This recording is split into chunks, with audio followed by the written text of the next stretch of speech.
The Riddle of the Sands by Erskine Childers. This is a book I have never heard of before, but it is on the top 1,000 list, 1,000 Books to Read Before You Die by James Mustich. So not knowing anything about the book, I began reading it, and really early on I was pretty bored. It's basically the story about this British character who joins up with like an old school buddy he doesn't really like, who wants to go out yachting and also like duck hunting. So they go to the Netherlands or something, and they're just sailing this real small, old, leaking yacht around, and I was just incredibly bored with it. It's not that the writing is particularly bad, it's just the story. I do not care about all this yachting stuff and just going up all these like estuaries. It's boring. And so like after 5 chapters, I finally looked up like the plot of this book, and I found out that this book is actually supposed to be like a spy thriller. It's like one of the early spy thrillers. And the plot about the book is basically these characters are following up on some mysterious circumstances. There's some strange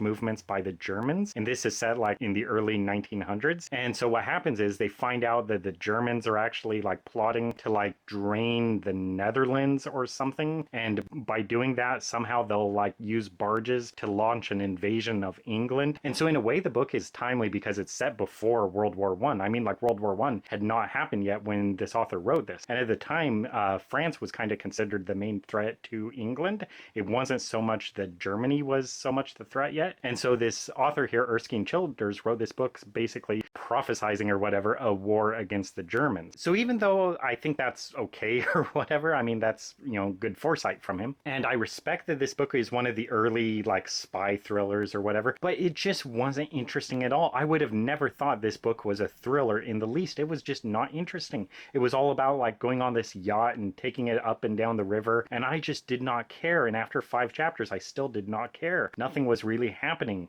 And so reading the summary of the book, I'm just kind of glad I did not continue on, because even though like the plot of the book sounds interesting or whatever, like, oh, they're finding these Germans doing all these suspicious things and whatever, it's just so boringly written. One thing I did like, though, somewhat, is that Erskine Childers was kind of like an Irish nationalist, and what wound up happening is he supported the independence of Ireland from Great Britain and supported like a revolution in Ireland, and he wound up getting shot, executed by firing squad because of it.